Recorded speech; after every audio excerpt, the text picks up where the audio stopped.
લોકમત ન્યૂઝમાં આપનું સ્વાગત છે। વડોદરા શહેરમાં વડાપ્રધાન શ્રી નરેન્દ્ર મોદીના સેવા, સુશાસન અને જનકલ્યાણના 12 વર્ષ પૂર્ણ થવાના અવસરે ભારતીય જનતા પાર્ટી વડોદરા મહાનગર દ્વારા વિવિધ સેવાકીય અને જનજાગૃતિ કાર્યક્રમોનું આયોજન કરવામાં આવી રહ્યું છે, જેના ભાગરૂપે વોર્ડ નંબર 14 દ્વારા જુબલી બાગ ખાતે ઓર્ગેનિક શાકભાજીના છોડના વિતરણ કાર્યક્રમનું આયોજન કરવામાં આવ્યું હતું। વડોદરા મહાનગરપાલિકા સૃષ્ટિ ફાઉન્ડેશન અને કિસાન મોરચાના સંયુક્ત ઉપક્રમે આયોજિત આ કાર્યક્રમમાં પૂર્વ સ્થાયી સમિતિના અધ્યક્ષ ડૉક્ટર હિતેન્દ્ર પટેલ સહિત ભાજપના આગેવાનો, કાર્યકરો અને મોટી સંખ્યામાં સ્થાનિક નાગરિકો ઉપસ્થિત રહ્યા હતા। કાર્યક્રમ દરમિયાન નાગરિકોને ઓર્ગેનિક શાકભાજીના વિવિધ છોડનું નિઃશુલ્ક વિતરણ કરવામાં આવ્યું હતું। આ અભિયાનનો મુખ્ય હેતુ લોકોને પોતાના ઘર આંગણે કિચન ગાર્ડન વિકસાવવા પ્રોત્સાહિત કરવાનો છે, જેથી કુદરતી અને રાસાયણિક ખાતરમુક્ત શાકભાજીનું ઉત્પાદન થઈ શકે તેમજ સ્વસ્થ જીવનશૈલીને પ્રોત્સાહન મળે। મારું ઘર ગ્રીન ગાર્ડન યુક્ત બનાવું છુંના સંકલ્પ સાથે નાગરિકોને ઘર આંગણે શાકભાજી ઉગાડવા માટે પ્રેરિત કરવામાં આવ્યા હતા। આ પ્રસંગે પ્રાકૃતિક ખેતી, ઓર્ગેનિક શાકભાજીનું ઉત્પાદન અને રાસાયણિક મુક્ત જીવનશૈલી અંગે જાગૃતિ ફેલાવવામાં આવી હતી। સાથે જ કિચન ગાર્ડનના વિવિધ ફાયદાઓ અંગે માર્ગદર્શન આપવામાં આવ્યું હતું। ઘરેથી નીકળતા કિચન વેસ્ટનો ખાતર તરીકે ઉપયોગ, ગૌમૂત્ર અને છાણ દ્વારા જૈવિક ખેતી જેવી પદ્ધતિઓ વિશે પણ માહિતી આપવામાં આવી હતી। અભિયાન અંતર્ગત કારેલા, પરવળ, મરચાં, રીંગણ, ગલકા, તુરિયા અને દૂધી સહિતના શાકભાજીના છોડનું વિતરણ કરવામાં આવ્યું હતું। ઉપરાંત છોડની સંભાળ અને ઘર આંગણે સફળતાપૂર્વક શાકભાજી ઉગાડવા અંગે પણ નાગરિકોને માર્ગદર્શન આપવામાં આવ્યું હતું। આ પ્રસંગે આગેવાનોએ જણાવ્યું હતું કે પર્યાવરણ સંરક્ષણ, સ્વસ્થ જીવનશૈલી અને પ્રાકૃતિક ખેતીને પ્રોત્સાહન આપવા માટે આવા કાર્યક્રમો અત્યંત ઉપયોગી સાબિત થાય છે। ઝીરો વેસ્ટના સંદેશ સાથે પર્યાવરણ સંરક્ષણ, સ્વચ્છતા અને ટકાઉ જીવનશૈલી અંગે પણ જાગૃતિ ફેલાવવામાં આવી હતી। ભારતીય જનતા પાર્ટી વડોદરા મહાનગર દ્વારા આયોજિત આ અભિયાન લોકોને સ્વસ્થ જીવનશૈલી અપનાવવા, કુદરતી ખેતી તરફ આગળ વધવા અને પોતાના ઘર આંગણે પૌષ્ટિક શાકભાજી ઉત્પાદન કરવા માટે પ્રેરણા પૂરું પાડશે। સ્થાનિક નાગરિકોએ પણ ઉત્સાહભેર ભાગ લઈ ઓર્ગેનિક ખેતી અને કિચન ગાર્ડન પ્રત્યે પોતાની રુચિ વ્યક્ત કરી હતી। આજે જ્યારે એવું કહી શકાય કે કેમિકલ યુક્ત રાસાયણિક ખાતરોથી અનાજ અને શાકભાજી પકવવાનો એક ટ્રેન્ડ ચાલી રહ્યો છે, તો એને ધ્યાનમાં રાખી જે સ્વાસ્થ્ય રિલેટેડ ઇસ્યુઝ આવતા હોય છે અને એવું કહી શકાય કે ભારતમાં ડાયાબિટીસ, બીપી અને કેન્સર જેવી બીમારીઓ એ દિવસે ને દિવસે ડગલે ને પગલે વધતી રહી છે। ત્યારે ભારતીય જનતા પાર્ટી વડોદરા મહાનગર અને સૃષ્ટિ ફાઉન્ડેશનના સહયોગથી એક નવતર અભિગમ કરવામાં આવ્યો છે કે જ્યાં ગીચ ડેન્સિટીવાળા વિસ્તાર છે, જ્યાં આગળ ખુલ્લી જમીનોનો અભાવ છે અને મહાનગરોમાં ખાસ કરીને જ્યારે આ પ્રકારની વ્યવસ્થાઓનો અભાવ જોવા મળતો હોય છે, એવા સંજોગોમાં પોતાના ઘરે કિચન ગાર્ડન તરીકે સારા શાકભાજી, સ્વસ્થ શાકભાજી વાવી શકે અને પોતે જાતે એનું માવજત કરે એવા દ્રષ્ટિકોણને રાખી અને આ એક આયોજન કરવામાં આવે, જેમાં મરચાં, ટામેટા, ટીંડોળા, કેળા આવા જે જીવનના રોજની જરૂરિયાતમાં આવતા શાકભાજી જેને કહેવાય એના પ્લાન્ટ્સ એનું વિતરણ કરવામાં આવ્યું છે, જે ઘરે પોતે જાતે પણ વાવી શકે અને ઉગાડી અને સ્વસ્થ જેને કહેવાય કે સ્વચ્છ અને સ્વસ્થ શાકભાજીનો ઉપયોગ એ પોતાના દૈનંદિન જીવનમાં કરી શકે। સાથે સાથે કોર્પોરેશન અને વડોદરા મહાનગરપાલિકા, સૃષ્ટિ ફાઉન્ડેશન અને એના સહયોગથી કિસાન મોરચા, ભારતીય જનતા પાર્ટીના સહયોગથી એનું માવજત કેવી રીતે કરી શકાય, જે ઘરમાંથી નીકળતો કિચન વેસ્ટ છે એનો જ ખાતર તરીકે ઉપયોગ થાય, જેથી કરી અને જે બહાર ગંદકીનો એક પ્રશ્ન આવતો હોય છે એ પણ એની સાથે સાથે સોલ્વ થાય, એવી તમામ ચિંતા ભારતીય જનતા પાર્ટી, સૃષ્ટિ ફાઉન્ડેશન અને વડોદરા મ્યુનિસિપલ કોર્પોરેશનના સહયોગથી કરવામાં આવે છે। એની માટે એક માર્ગદર્શિકા જેવું કહેવાય કે 5-7 જે બુલેટ પોઈન્ટ્સ કહેવાય એનું એક સ્ટીકર સ્વરૂપે એમને પણ આપવામાં આવે છે, જેથી એમને રોજે રોજ એમની આંખ સામે હોય તેમને ધ્યાનમાં રહે કે આજે ચા બનાવી તો ચાના કૂચા છે એ પણ એક ખાતર છે, તે ખાતર તરીકે મારે પ્લાન્ટમાં નાખવું છે। છાશ છે, જે છાશના જે બેક્ટેરિયા આવે છે, ખાટી છાશના બેક્ટેરિયા આવે છે, આ બેક્ટેરિયા પણ જે છે એ પણ પ્લાન્ટના ગ્રોથમાં ખૂબ ઉપયોગી થઈ શકતા હોય છે, તો એનો છંટકાવ કરવામાં આવે। આવી જે નાની મોટી સૂચનાઓ છે જે ઘરમાંથી ઈ વેસ્ટ નીકળતો હોય છે એને ધ્યાનમાં રાખી અને આ પ્રકારની આયોજન કરવામાં આવ્યું છે અને જે પ્રકારે અત્યારે જે સહયોગ મળી રહ્યો છે, સામાન્ય જનતા પણ આમાં ઉત્સાહભેર ભાગ લઈ રહી છે। આ જ કાર્યક્રમ વોર્ડ 13 અને 14 બંનેમાં એક પાયલોટ પ્રોજેક્ટ તરીકે કરવામાં આવ્યો છે અને એને ધ્યાનમાં રાખીને ભવિષ્યમાં દરેક વોર્ડમાં આ પ્રકારે કિચન ગાર્ડનનો કોન્સેપ્ટ ડેવલપ થાય એની ચિંતા કરવામાં આવશે.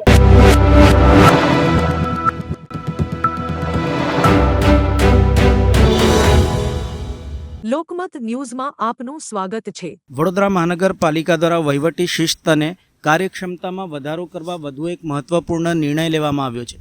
બાયોમેટ્રિક હાજરી પ્રણાલી અમલમાં મૂક્યા બાદ હવે પાલિકા કર્મચારીઓ માટે ફરજિયાત યુનિફોર્મની વ્યવસ્થા લાગુ કરવાની તૈયારીમાં છે. મળતી વિગતો મુજબ મહાનગરપાલિકાના વિવિધ વિભાગોમાં ફરજ બજાવતા કર્મચારીઓએ નિયત યુનિફોર્મમાં જ ઓફિસ તથા ફિલ્ડ ડ્યુટી દરમિયાન હાજર રહેવું પડશે. આ પગલાંથી કર્મચારીઓની સરળ ઓળખ થઈ શકશે તેમજ નાગરિકોને સંબંધિત અધિકારી કે કર્મચારી સુધી પહોંચવામાં પણ સુવિધા મળશે. પાલિકા તંત્રનું માનવું છે કે યુનિફોર્મથી કાર્યસ્થળ ઉપર શિસ્ત, જવાબદારી અને વ્યાવસાયિકતા વધુ મજબૂત બનશે. સૂત્રોના જણાવ્યા મુજબ વિભાગોની કામગીરીને ધ્યાનમાં રાખીને અલગ અલગ પ્રકારના યુનિફોર્મ નક્કી કરવામાં આવી શકે છે. સાથે જ યુનિફોર્મ સંબંધિત નિયમોનું પાલન ન કરનાર કર્મચારીઓ સામે વહીવટી કાર્યવાહી કરવાની જોગવાઈ પણ રાખવામાં આવી શકે છે. બાયોમેટ્રિક હાજરી બાદ હવે યુનિફોર્મમાં નિયમનો અમલ શરૂ થતાં મહાનગરપાલિકા તંત્ર કર્મચારીઓની હાજરી અને શિસ્ત બાબતે વધુ કડક વલણ અપનાવતું જોવા મળી રહ્યું છે.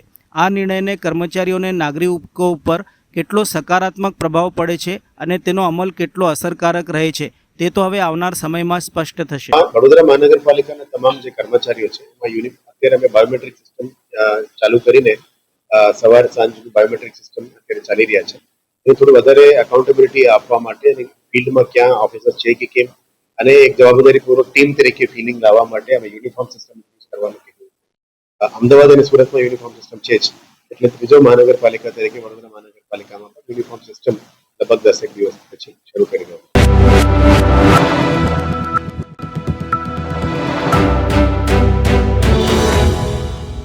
લોકમત ન્યૂઝમાં આપનું સ્વાગત છે. વડાપ્રધાન શ્રી નરેન્દ્રભાઈ મોદીના સેવા, સુશાસન અને જનકલ્યાણના 12 વર્ષ પૂર્ણ થવાના અવસરે અણખોલ ગામ ખાતે વિવિધ સેવાકીય કાર્યક્રમોનું આયોજન કરવામાં આવ્યું હતું. અવિરત 12 વર્ષ વિશ્વાસ, વિકાસ અને જનકલ્યાણ અભિયાન અંતર્ગત યોજાયેલા કાર્યક્રમોમાં સ્થાનિક આગેવાનો, કાર્યકરો અને ગ્રામ્યજનોએ ઉત્સાહભેર ભાગ લીધો હતો. અણખોલ સ્થિત સરદારધામ ખાતે સ્વચ્છતા અભિયાન હાથ ધરવામાં આવ્યું હતું, જેમાં કાર્યકરોએ સ્વચ્છતાનો સંદેશ આપતા પરિસરની સફાઈ કરી હતી. ત્યારબાદ લોહ પુરુષ સરદાર વલ્લભભાઈ પટેલની પ્રતિમાને પુષ્પાંજલિ અર્પણ કરી તેમને ભાવભીની શ્રદ્ધાંજલિ આપવામાં આવી હતી. આ પ્રસંગે ડભોઈના ધારાસભ્ય શૈલેષભાઈ મહેતા તથા જિલ્લા પંચાયતના ઉપપ્રમુખ કમલેશભાઈ પટેલ વિશેષ ઉપસ્થિત રહ્યા હતા. ડભોઈના ધારાસભ્ય શૈલેષભાઈ મહેતાએ જણાવ્યું હતું કે આજનો દિવસ ઇતિહાસમાં ખૂબ જ મહત્ત્વનો છે. આજે ચૂંટાયેલા વડાપ્રધાન તરીકે નરેન્દ્રભાઈ મોદીએ સૌથી વધુ દિવસ વડાપ્રધાન તરીકે કામગીરી કરી હોય એનો ઇતિહાસ સર્જાયો છે. ત્યારે સૌથી પહેલાં તો વડાપ્રધાન નરેન્દ્રભાઈ મોદીને અભિનંદન અને શુભેચ્છા પાઠવું છું.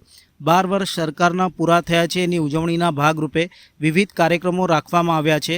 પ્રગતિ પંથ કાર્યક્રમના નેજા હેઠળ આજે ડભોઈ વિધાનસભાના અણખોલ ગામે સરદારધામનું નિર્માણ થયું છે તેની મુલાકાત લીધી હતી.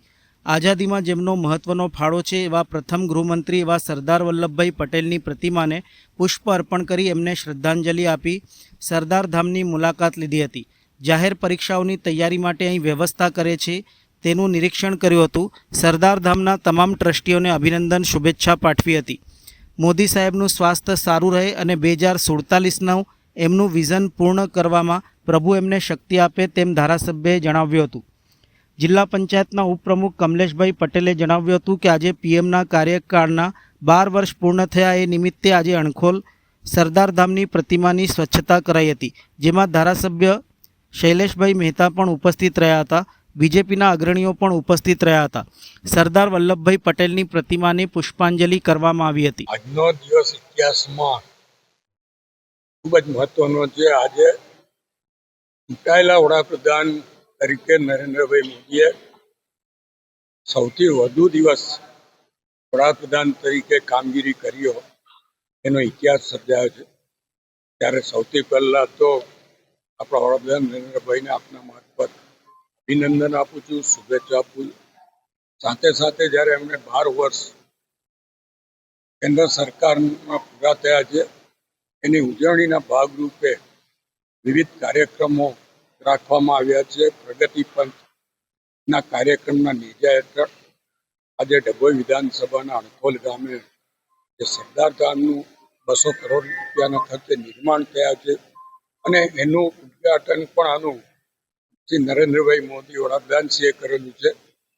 અહીંયા આગળ આની મુલાકાત લઈ આઝાદીમાં જેમનો મહત્વનો ફાળો છે અને આપણા દેશના પહેલા ગૃહમંત્રી તરીકે જેમણે ફરજ બજાવી છે એવા ગુજરાતના પનોતા પુત્ર સરદાર વલ્લભભાઈ પટેલની પ્રતિમાને પુષ્પ અર્પણ કરીને એમને શ્રદ્ધાંજલિ આપીને અહીંયા સરદાર ધામની મુલાકાત લીધી છે. અહીંયા જે પ્રવૃત્તિઓ શરૂ કરવામાં આવી છે 1500 જેટલા છોકરાઓ અને 1500 જેટલા છોકરીઓને રહેવા માટેની હોસ્ટેલ સાથે જે જાહેર સાહસોની પરીક્ષાઓ હોય યુપીએસસી જીપીએસસીની પરીક્ષાઓ હોય એના માટેના ક્લાસરૂમો એના માટેની તૈયારીઓ એ માટેની પણ અહીંયા વ્યવસ્થાઓ રાખવામાં આવી છે. એ તમામનું નિરીક્ષણ કર્યું છે અને સરદાર ધામના તમામ ટ્રસ્ટીઓને હું અભિનંદન આપું છું, શુભેચ્છા પાઠવું છું અને 4 વર્ષ કેન્દ્ર સરકારના પૂરા થવા નિમિત્તે માનનીય મોદી સાહેબને શુભેચ્છા સાથે ભગવાનને પ્રાર્થના પણ કરીએ છીએ કે મોદી સાહેબનું આયુષ્ય ખૂબ જ લાંબુ રહે, તંદુરસ્ત રહે અને જે 2047નું એમનું વિઝન છે એ પૂર્ણ કરવામાં પ્રભુ એમને શક્તિ આપે. આજ રોજ આપણા યશસ્વી વડાપ્રધાન સાહેબના જે કાર્યકાળના 12 વર્ષ પૂર્ણ થયા એ નિમિત્તે આજે અણખોલ સરદારધામની પ્રતિમાની સ્વચ્છતા અભિયાનનો અમારો પ્રોગ્રામ હતો.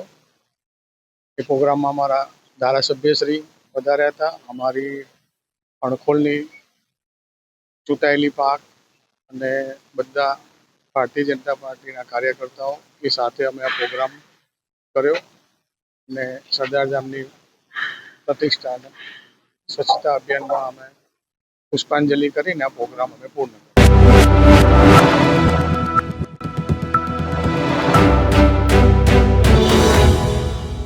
લોકમત ન્યૂઝમાં આપનું સ્વાગત છે. વડોદરા મહાનગરપાલિકાના નવા ડેપ્યુટી મ્યુનિસિપલ કમિશનર તરીકે ઋતુરાજ દેસાઈએ ચાર્જ સંભાળ્યો હતો. પાલિકાના અધિકારી કર્મચારીઓ દ્વારા તેમને પુષ્પગુચ્છ આપીને તેમનું સ્વાગત કર્યું હતું. મીડિયા સાથે વાતચીત કરતાં તેમણે જણાવ્યું હતું કે આજે વડોદરા ડેપ્યુટી મ્યુનિસિપલ કમિશનર તરીકે મેં ચાર્જ લીધો છે. અહીંની વિવિધ કામગીરીઓનો રિવ્યૂ અત્યારે ચાલે છે. જે કોઈ બાબતમાં સરકારની સૂચના અને મ્યુનિસિપલ કમિશનર સાહેબનું જે કંઈ માર્ગદર્શન હશે તે મુજબ શહેરીજનોની સમસ્યા દૂર કરવાનો અમારો પ્રયત્ન રહેશે. હજુ કામગીરી અહીંના પ્રશ્નો જોઈશ. આજે મારો પહેલો જ દિવસ છે. તે જોઈ મ્યુનિસિપલ કમિશનરશ્રીના માર્ગદર્શન પ્રમાણે આગળની કામગીરી હાથ ધરાશે તેમ તેઓએ જણાવ્યું હતું. આજે જે તમે વડોદરા ડેપ્યુટી મ્યુનિસિપલ કમિશનર તરીકેનો ચાર્જ લીધો છે અને આખી અહીંની જે હેરાર્કી છે, કમિટીઝ છે, એ બધાનો રિવ્યૂ અત્યારે ચાલે છે. જે કોઈ બાબતમાં સરકારના સૂચનાઓ અને માન્ય કમિશનર સાહેબનું જે માર્ગદર્શન હશે એ મુજબ શહેરીજનોની જે કોઈ સમસ્યા હશે એ દૂર કરવા માટેનો અમારો પ્રયત્ન રહેશે. સાહેબ, શું એશ્યોરન્સ આપશો? કારણ કે શહેરીજનોને ખૂબ આશા છે આમના. એશ્યોરન્સ શહેરીજનોની જે કોઈ મુશ્કેલીઓ પડતી હશે, જે કંઈ પ્રશ્નો હશે એના માન્ય કમિશનર સાહેબના માર્ગદર્શન હેઠળ અમે એને ત્વરિત નિકાલ કરવા માટેના પ્રયત્નો કરીશું. કઈ વસ્તુ એવી હશે જેને સાહેબ પ્રાયોરિટીમાં લેશે? સાહેબ સાથે ચર્ચા કરી અને એ નક્કી થશે કે કઈ વસ્તુને પ્રાયોરિટી મળે. સાહેબની જે કોઈ પ્રાયોરિટી હશે એને અમે પ્રાયોરિટીમાં લઈશું. પ્રી મોન્સૂનની કામગીરી અંગે શું કહેશો? પ્રી મોન્સૂનનું મારે આજે જો પહેલો જ દિવસ છે, હજી જોવાનું બાકી છે શું પ્રી મોન્સૂનનું અહીંયા શું પ્રશ્નો છે અને કઈ રીતની કામગીરી ચાલે છે એ જોઈને પછી આપને કહી શકાશે.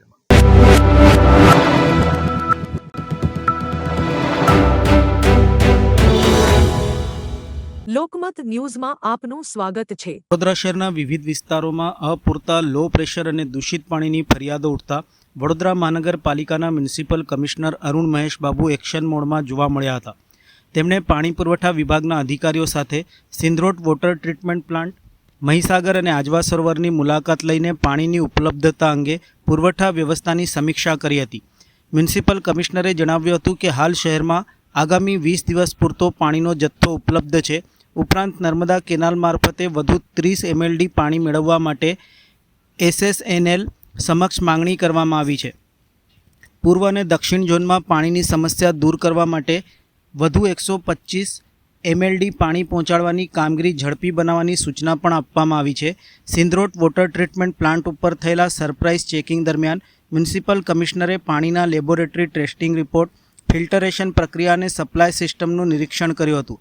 તેમણે અધિકારીઓને સ્પષ્ટ સૂચના આપી હતી કે નાગરિકોના સ્વાસ્થ્ય સાથે કોઈપણ પ્રકારની બાંધછોડ સહન કરવામાં આવશે નહીં અને ગંદા પાણી કે લો પ્રેશરની ફરિયાદો સામે કડક કાર્યવાહી કરવામાં આવશે. દૂષિત પાણીની સમસ્યા અંગે મ્યુનિસિપલ કમિશનરે જણાવ્યું હતું કે શહેરમાં હજુ પણ 50થી 60 વર્ષ જૂની પાણી અને ડ્રેનેજ લાઈનો કાર્યરત છે. આ સમસ્યાના નિરાકરણ માટે જૂની લાઈનો બંધ કરવાની અને ગેરકાયદેસર પાણી ખેંચવા માટે વપરાતી મોટરો જપ્ત કરવાની કાર્યવાહી ચાલી રહી છે. મ્યુનિસિપલ કમિશનરે જણાવ્યું હતું કે વડોદરામાં પ્રતિ ઘર દીઠ સરેરાશ 700 લીટર પાણી પહોંચાડવામાં આવે છે અને મહાનગરપાલિકા શહેરના તમામ વિસ્તારોમાં શુદ્ધ અને પૂરતું પીવાનું પાણી પહોંચાડવા માટે કટિબદ્ધ છે. માં વોટર પ્રેશરની ઇશ્યુઝ, વોટર એક બે જગ્યામાં કન્ટામિનેશનનું રજૂઆતો અને પાણી ના મળતાનું સમસ્યાને લઈને રજૂઆતો મળી હતી. એને ધ્યાને લેતા ગઈકાલે અમે તમામ વોટર ડિપાર્ટમેન્ટના અધિકારીઓ સાથે, પાણી પુરવઠા ડિપાર્ટમેન્ટ સાથે આખું મિટિંગ કરી છે. પદાધિકારી સાથે પણ મિટિંગ કરી છે. પછી 5 પદાધિકારીઓ પણ પાણી પુરવઠા ડિપાર્ટમેન્ટ સાથે મિટિંગ કરી છે. આજે અમે સોર્સથી લઈને ટ્રાન્સમિશનથી લઈને ડિસ્ટ્રીબ્યુશનના તમામ અધિકારીઓને પણ સાથે રાખ્યા છે. આજે સિંધરોટ, મહીસાગર અને આજવાની વિઝિટ પણ અમે કરી રહ્યા છે. જે આપ જાણો છો કે વડોદરા શહેરમાં અત્યારે પાણીની જે લઈ રહ્યા છે એમાં પૂરતું સપ્લાય આવનારા 20 દિવસ સુધી પાણીનું સપ્લાય છે જ, એમાં વાંધો નથી. એટલે અત્યારે 206 જે આજવાની લેવલ છે આનાથી અમે આવનારા 20 દિવસ સુધી પણ પાણી પહોંચાડી શકીએ, એમાં કોઈ ડાઉટ નથી. પણ સાવચેતીના ભાગરૂપમાં અત્યારે કદાચ વરસાદ મોડું થશે તો જ અમે સાવચેતીના ભાગરૂપમાં SSNLમાં પણ કમ્યુનિકેટ કરીને 30 MLD માટે વધારનો અત્યારે એપ્લિકેશન કરી રાખ્યું છે. કદાચ જરૂરત પડે તો આ પાણી લઈશું. પછી આવી છે જે 125 MLD ઈસ્ટ ઝોન અને સાઉથ ઝોનમાં પુશ કરવાની વાત છે. એ મોડલ કોડ ઓફ કન્ડક્ટના કારણે જે કામ ડિલે થઈ હતી એ અત્યારે કામ પણ શરૂ થઈ ગઈ છે. પહેલાં મેન્યુઅલ પુશિંગથી કામ ચાલતું હતું, એને વેગ આપવા માટે આપણે અત્યારે ટનલ પુશિંગથી ટેકનોલોજી ઇન્ટ્રોડ્યુસ કરીને કામ વહેલા પૂરું કરવા માટે અત્યારે અમે મહેનત કરી રહ્યા છે. સાથે સાથ આજે આ 125 MLDમાંથી 75 MLD 40 MLD ઈસ્ટ માટે અને થોડું પાણી સાઉથ માટે આ મહિના સુધી અમે અંદર સિસ્ટમમાં લાવી દઈશું, જેથી કરીને પાણીનું પ્રેશરનો ઇશ્યુઝ પણ સોર્ટ આઉટ થઈ જશે. હવે આવ્યું 5 MLD એક્સ્ટ્રા પ્રેશર લોસને જે ક્રિએટ કરવા માટે અત્યારે સોર્સની ટીમ દ્વારા 3 MLDને પંપ ચાલુ કરીને 3 MLD પૂરું પાડવામાં આવ્યું છે અને આપણા એક્ઝિક્યુટિવ એન્જિનિયરના ટીમ અત્યારે 2 MLD માટે બીજો એક પંપ પણ મંગાવી રહ્યા છે, જેથી કરીને 2-3 વોર્ડ્સમાં ઈસ્ટ ઝોન અને નોર્થ ઝોનમાં જે પ્રેશરની સમસ્યા છે એને પૂરું પાડવા માટે અમે આ વિધિન 3-4 ડેઝની આ સમસ્યા પણ પૂરું કરીશું. એટલે અને પછી આવ્યું ડિસ્ટ્રીબ્યુશન નેટવર્કની ઇશ્યુ. ડિસ્ટ્રીબ્યુશન નેટવર્કમાં પણ 2-3 જગ્યામાંથી અમને કન્ટામિનેશનનું ઇશ્યુની રજૂઆત હતી. આ શેના માટે કન્ટામિનેશન થઈ રહ્યા છે? કારણ કે 50થી 60 વર્ષ જૂના ડિસ્ટ્રીબ્યુશન નેટવર્ક છે સિટીમાં, એમાં જૂના લાઇન્સ જે ડિસ્કનેક્ટ ના કરેલા હોય એનાથી જે રસ્ટ પાછા આવતું હશે, અથવા કોઈ જગ્યામાં જૂના લાઇન્સ, ડ્રેનેજ લાઇન્સ અને વોટર લાઇન્સની બાજુ જતા હોય, APSના પમ્પિંગના કારણે ડ્રો કરતા હોય તો લાઇન બેક મારીને આ પાણી અંદર ઘૂસી જતા હશે. એને પણ દૂર કરવા માટે અત્યારે આપણે વોટર સ્ક્વોડ્સ બનાવ્યા છે. વોટર સ્ક્વોડ્સ અત્યારે વોર્ડમાં, સોસાયટીઝમાં, ગલીઓમાં જઈને આ જૂના લાઇન્સ ડિસ્કનેક્ટ કરી રહ્યા છે. જે લોકો ખોટી રીતે પાણી મોટર મૂકીને ખેંચી રહ્યા છે અને આ કન્ટામિનેશન ઇશ્યુઝ આવે છે ત્યાં પણ મોટર્સ પણ સીઝ કરી રહ્યા છે. આપણે વડોદરા શહેરમાં એકવાર આપણે પાણી આપવાનું ઓલમોસ્ટ 270 LPD આપણે પાણી આપીએ છીએ અને ઓલમોસ્ટ 700 લીટરની ઓલમોસ્ટ અમે પૂરું પાડીએ છીએ હાઉસવાઇઝ. એ આપણા આખા ગુજરાતમાં 4 મહાનગરમાં સૌથી હાઈએસ્ટ છે. છતાં પણ 2 વાર પાણી માંગવાનું જે પદ્ધતિ કોઈએ શરૂ કર્યું છે, કોઈ પણ જગ્યામાં ખોટા ડિમાન્ડ્સ આવી ગયો છે કે અમારા ઉપર ફ્લેટ સુધી ઉપર સુધી પહોંચાડી આપો, એ શક્ય નથી. કારણ કે એમની જવાબદારીમાં આવે છે. એમની એકવાર અમે પૂરું પાડવાનું અત્યારે આપણે કામગીરી કરી રહ્યા છે. થોડું ઘણું આર્ટિફિશિયલ પણ અત્યારે ડિમાન્ડ ક્રિએટ કરવામાં આવી રહ્યા છે, એને બંધ કરવા માંગીએ છીએ અને અમે તમામ પદાધિકારીઓને વિશ્વાસમાં લઈને એમની વિસ્તારમાં પણ અમારી ટીમ અત્યારે વિઝિટમાં છે. એટલે આ જૂના ડ્રેનેજ લાઇન, જૂના વોટર લાઇન્સને ચેન્જ કરવાનું પદ્ધતિ આખા સિટીની ડિસ્ટ્રીબ્યુશન નેટવર્ક ચેન્જ કરવામાં થોડું વાર લાગશે. પણ આ સમરના સિઝનમાં 1-2 વોર્ડ્સની અંદર જે સમસ્યાઓ થઈ રહ્યા છે એને પૂરું પાડવા માટે અત્યારે ટીમ 100% કાર્યરત છે. સવાર 7થી રાતના 11 વાગ્યા સુધી ટીમ ફિલ્ડ કામ કરી રહ્યા છે. એટલે અમે વડોદરાના નાગરિકો એ જ કહેવા માંગે છે કે પાણીનું અછત નથી, પ્રેશરનો ઇશ્યુઝ છે. એ 1-2 વોર્ડમાં પ્રેશરનો ઇશ્યુઝ છે, અમે પૂરું કરવા માટે અત્યારે પમ્પ્સ પણ લગાવી દીધા છે અને સાવચેતીના ભાગરૂપમાં એક્સ્ટ્રા પાણી પણ બેકઅપમાં અમે રાખી રહ્યા છે. આજે સોર્સની વિઝિટ પછી અમે ટ્રાન્સમિશનનું વિઝિટ કરવાના છે અને ડિસ્ટ્રીબ્યુશન નેટવર્ક પરનું વિઝિટ કરવાના છે. વડોદરામાં આજવા નદીની સપાટી ખુલ્લા આમ જોઈ શકાય છે. 206ની લેવલ છે અને ગયા વર્ષમાં અને 5 વર્ષ પહેલાં પણ આ જ પરિસ્થિતિમાં જ આપણે પાણી પૂરું પાડતા હતા. એટલે આમાં કંઈ પ્રોબ્લેમ નથી. અમે ફક્ત ફક્ત સાવચેતીના ભાગરૂપમાં 15 દિવસ પછી કયા પાણી જોતું હશે એના માટે SSNLમાં 30 mld માટે એડવાન્સમાં અમે લખીને રાખ્યા છે. આ જે લેવલની પાણી છે અને આપણા તમામ મહીસાગર, મીન નદી, સિંદરોટ બધા સોર્સમાંથી અત્યાર સુધી આવનારા 20 દિવસ સુધી કંઈ પાણીનું કંઈ ઇસ્યુઝ નથી અને ચોમાસા સુધી અમે ચલાવી શકીએ છીએ. Thank you.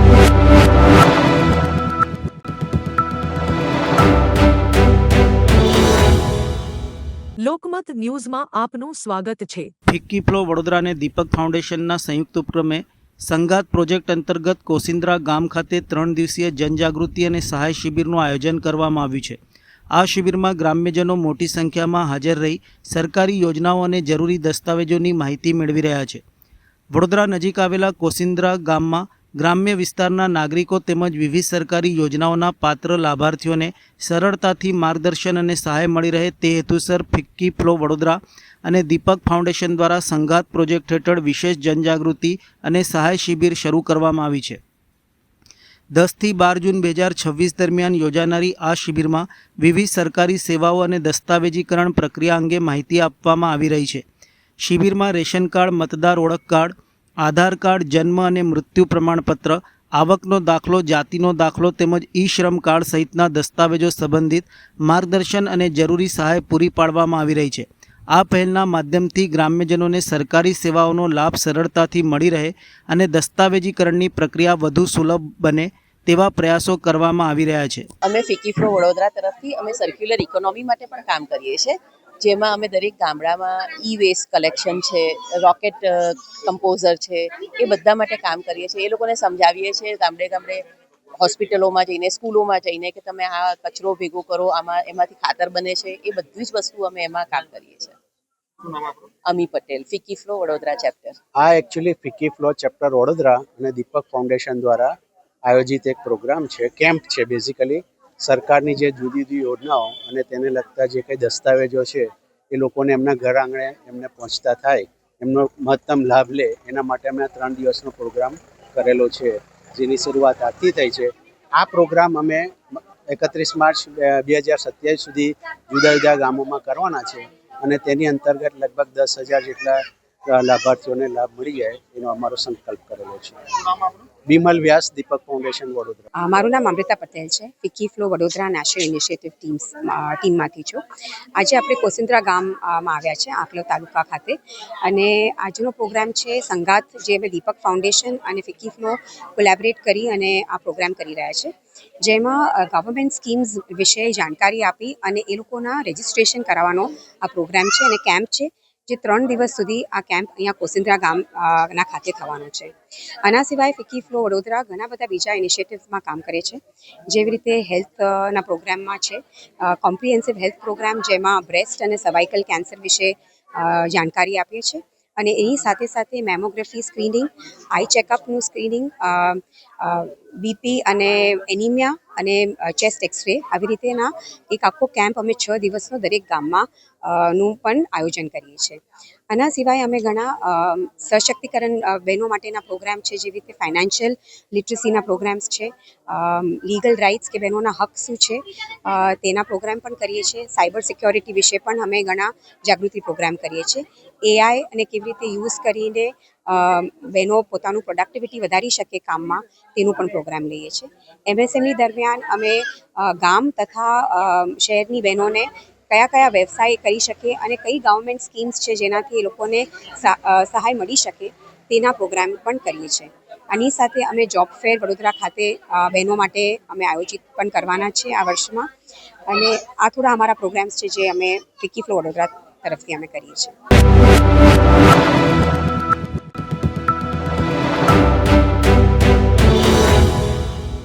લોકમત ન્યૂઝમાં આપનું સ્વાગત છે. સાવલી તાલુકાના પોઈચા નજીક અમદાવાદ વડોદરા એક્સપ્રેસ હાઈવે ઉપર સર્જાયેલ ગંભીર માર્ગ અકસ્માતમાં એક વ્યક્તિનું કરુણ મૃત્યુ નીપજ્યું છે, જ્યારે 5 લોકો ગંભીર રીતે ઘાયલ થયા છે.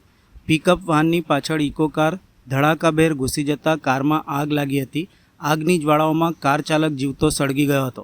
ઘટનાની જાણ થતાં ફાયર બ્રિગેડ અને પોલીસની ટીમ તાત્કાલિક ઘટના સ્થળે દોડી આવી હતી અને બચાવ કામગીરી તેમજ તપાસ કામગીરી હાથ ધરી હતી. અમદાવાદ વડોદરા એક્સપ્રેસ હાઈવે ઉપર વડોદરા જિલ્લાના સાવલી તાલુકાના પોઈચા નજીક ગઈકાલે સાંજના ભયાનક માર્ગ અકસ્માત સર્જાયો હતો, જેને લઈને વિસ્તારમાં અરેરાટી વ્યાપી ગઈ હતી. પ્રાપ્ત થતી માહિતી અનુસાર આગળ જઈ રહેલી પિકઅપ વાનની પાછળ ઇકો કાર ધડાકાભેર અથડાતા અકસ્માત સર્જાયો હતો. ટક્કર એટલી પ્રચંડ હતી કે અકસ્માત બાદ ઇકો કારમાં તુરંત જ આગ લાગી હતી. અકસ્માત બાદ ઇકો કારના ચાલકને બહાર નીકળવાનો સમય જ ન મળતા તે આગની જ્વાળાઓમાં જીવતો સળગી ગયો હતો.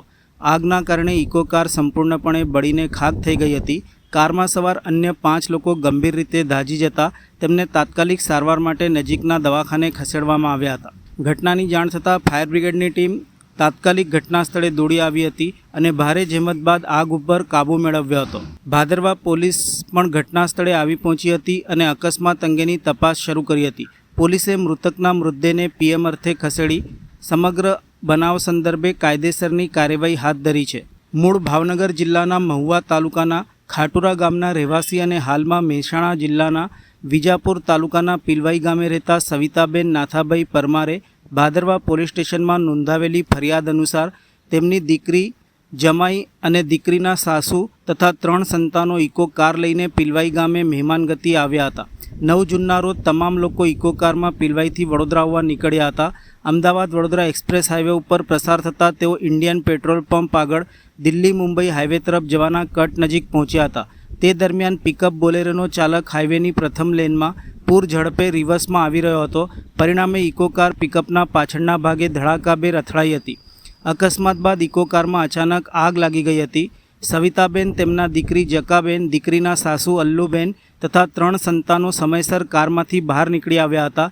જો કે કાર ચલાવી રહેલા જગદીશભાઈ સોમાભાઈ વાઘેલાનો પગ સ્ટેરિંગ નીચે ફસાઈ જતા તેઓ બહાર નીકળી શક્યા ન હતા.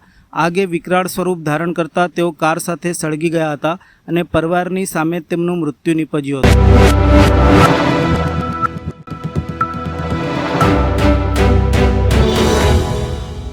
લોકમત ન્યૂઝમાં આપનું સ્વાગત છે. વડોદરા શહેરમાં વિકાસના દાવાઓ વચ્ચે વધુ એક વખત ગુણવત્તાવિહીન કામગીરીનો નમૂનો સામે આવ્યો છે.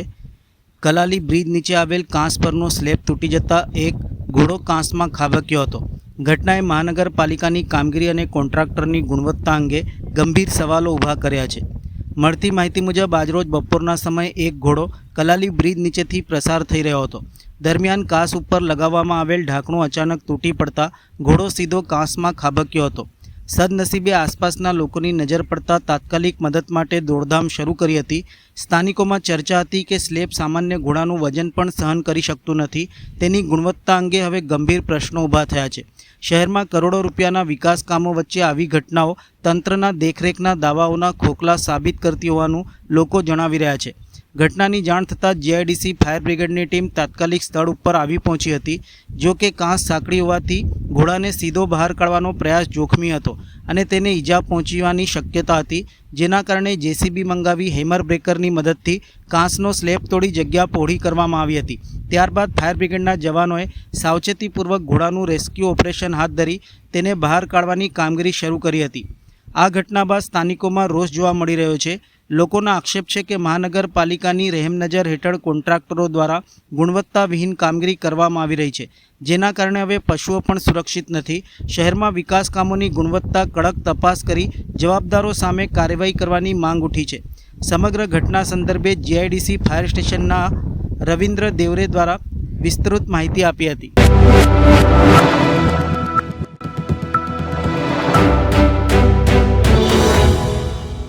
લોકમત ન્યૂઝમાં આપનું સ્વાગત છે.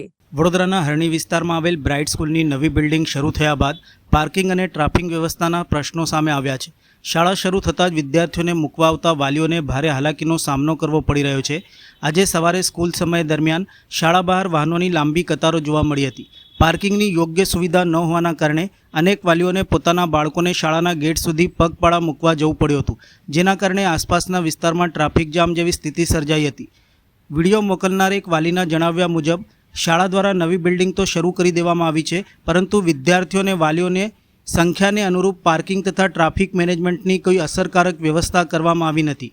પરિણામે રોજિંદા ધોરણે વાલીઓ અને સ્થાનિક લોકોને મુશ્કેલીનો સામનો કરવો પડી રહ્યો છે. સ્થાનિકોએ આ મુદ્દે ટ્રાફિકના પ્રશ્નોને લઈને ચર્ચા ઉઠી છે કે વિશ્વામિત્રી નદીના કિનારા નજીક શાળાના બાંધકામને મંજૂરી કઈ રીતે આપવામાં આવી અને ટ્રાફિક તથા સુરક્ષા સંબંધિત મુદ્દાઓનું યોગ્ય મૂલ્યાંકન કરવામાં આવ્યું હતું કે નહીં. સમગ્ર મામલે અનેક સવાલો ઊભા થયા છે અને વાલીઓએ શાળા સંચાલક તેમજ સંબંધિત તંત્ર પાસેથી યોગ્ય આયોજન અને સુવિધાઓની માંગ કરી છે.